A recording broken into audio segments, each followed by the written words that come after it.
Hey, so welcome at this very brief video, and this time I'm going to demonstrate on how I'm dealing with problems I find, the problems that occurs, and this is kind of the self-learning, self-exploring approach, and I also like to refer to it as a Linux way, instead of going to Stack Overflow and asking for a problem and waiting. Or me personally, I really love to figuring out the problem myself, reading the wiki, reading the manual, and because this way you really learn to get by, to understand the system, to understand some new corners of the system and get used to it. So what I have here is fresh install of Arch Linux. I just messed with the i3 status and installed some core applications like browser and stuff. And I also have the custom build ST, the ST terminal from Cyclus. What I want to achieve here is to bind the media keys on the keyboard of this ThinkPad T420S to work with the audio. Now, I do know that throughout the install of Arch Linux, at the pack strap, I also installed Pulse Audio. Now, Pulse Audio is the audio server that handles the audio in the system, but you also need the front end, let's say the client for the server, to use it, to manipulate it, to edit it. Now, you can have visual ones, you can have the command line ones, and I know I installed some, was it Anchor's mixer? I know it was, let's look at it. It's Pacman, list all the local explicitly installed by myself packages, and it was PA Mixer. Now, does PA Mixer have a man page? No, it does not. So it should have a help page. Alright. Oh, okay. So we now have the options to retrieve the values and also set them. So what is the current get volume? 50. Yeah, so it should be from 0 to 100. So this is at half.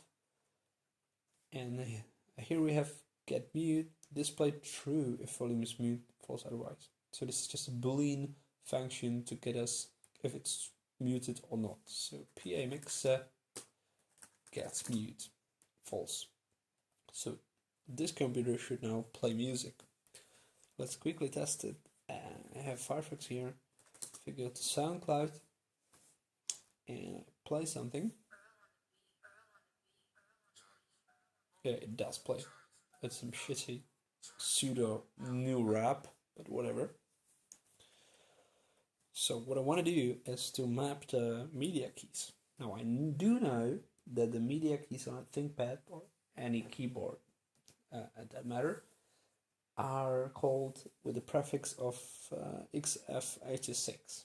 Now, if you buy some, random keyboard at the supermarket, you might know that there are some, media keys and browser keys and like a key for email and play, pause, and other stuff, outside the typical QWERTY numbered keyboard.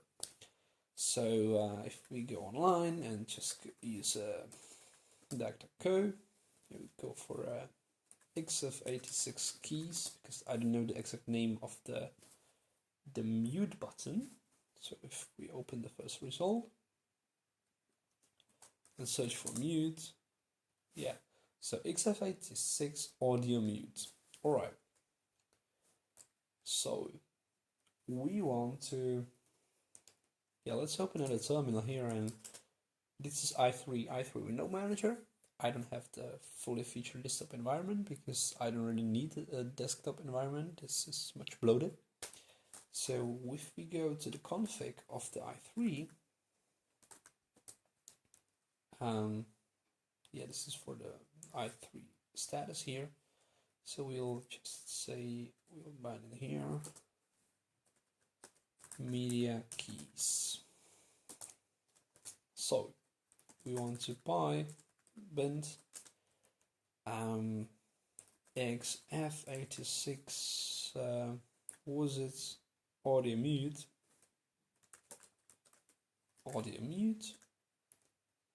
and once this is pressed, we want to execute.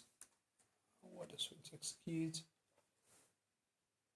PA mixer with the parameter T for toggle mute. Right? So PA mixer with the parameter T. I just save it, and I use Super Shift R to refresh or restart, update the i3 window manager. So if we now go back to the browser and play the shitty music again, I will press twice the button physically on my keyboard, and you can let's listen if it does change anything.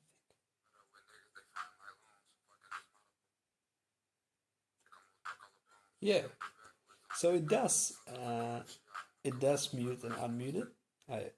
On the ThinkPad T420S I have here now, the button also has a little LED I forgot about, so it also lights up nicely, orange color.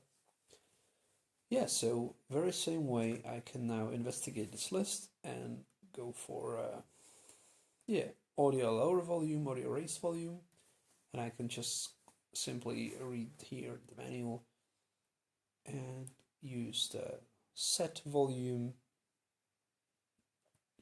and argument, or increase and decrease the volume and say a specific number. So I can say I can define here in my i3 config that whenever I press the XF86 raise volume button, so volume plus on my keyboard, it would raise the volume via the PA mixer by, I don't know, 7% or 5%. See, and this is the exact way why I'm doing it like this, because you also, obviously, you need to put some extra effort.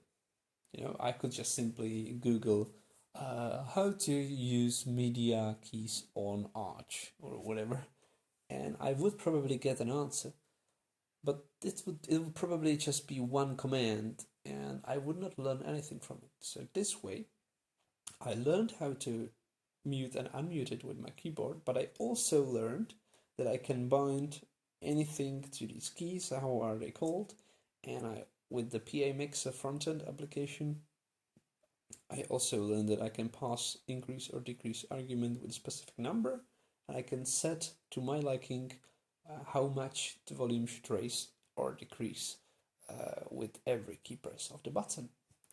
Yes, so thanks for watching, and I hope this was inspiring, and this was just a little video on how to do stuff your way and how to explore shit to learn new stuff.